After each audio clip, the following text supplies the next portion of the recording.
What should move forward in time with me, and what should be let go as if it's dead wood?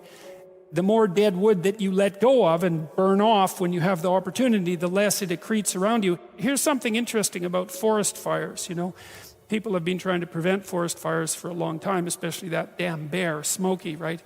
Because forest fires burn up the forest, and that can't be good. But here's what happens if you don't let forest fires burn.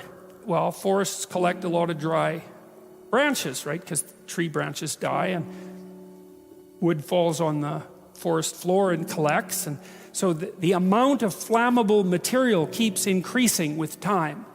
And that's not so bad if it's wet, but if the amount of flammable material is increasing and it gets really dry, and then it burns, then you have a real problem.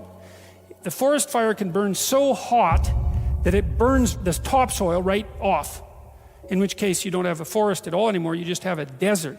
And lots of trees are evolved to withstand forest fires of a certain intensity, and some won't even release their seeds unless there's been a fire. And so a little bit of fire at the right time can stop everything from burning to the ground. And that's also a really useful insight, a metaphorical insight into the nature of sacrifice, right? It's also a lot easier to let go of something when you're deciding to let go of it, because you've decided yourself that you're done with that. It's a weak part of you. It needs to disappear. You do that yourself, it's much better and much easier than it is if it's taken away from you forcibly, in which case you're very much likely to fight it. A lot of what people regard as their own personalities and are proud of about their own personalities aren't their own personalities at all. They're useless idiosyncrasies that differentiate them trivially from other people. They have no value in and of themselves. They're more like quirks. I remember once I was trying to teach a particularly stubborn student about how to write. And she had written a number of essays in university and got universally walloped for them. And the reason for that was she couldn't write, really at all. She was really, really bad at writing.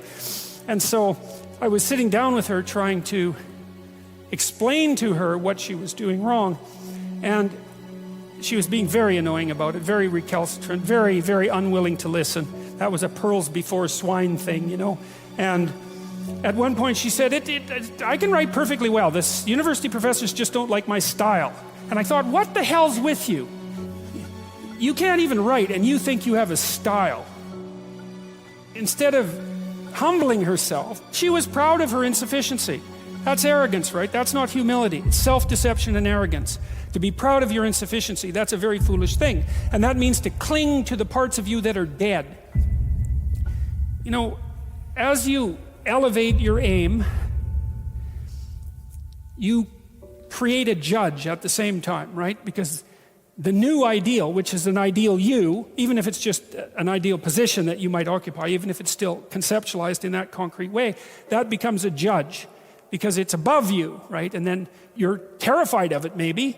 That's why you might be afraid when you go start a new job, right? This thing is above you and you're terrified of it and it judges you.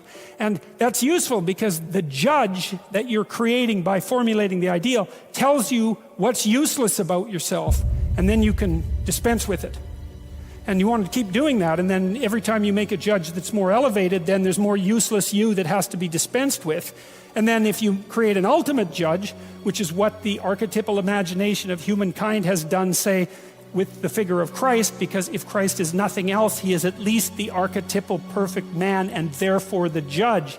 You have a judge that says, get rid of everything about yourself that isn't perfect. And of course, that's also what God tells Abraham, right? He says to be perfect, to pick an ideal that's high enough, and you can do this. The thing that's interesting about this, I think, is you can do it more or less on your own terms. You have to have some collaboration from other people, but you don't have to pick an external ideal. You can pick an ideal that fulfills the role of ideal for you. You can say, okay, well, if things could be set up for me the way I need them to be, and if I could be who I needed to be, what would that look like?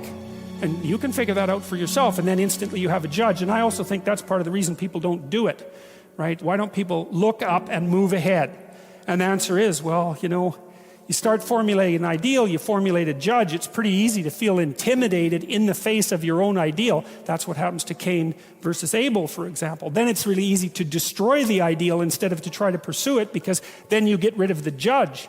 Lower the damn judge if it's too much. Like if your current ambition is crushing you, then maybe you're playing the tyrant to yourself, and you should tap down your ambitions, not get rid of them by any stretch of the imagination, but at least put them more reasonably within your grasp.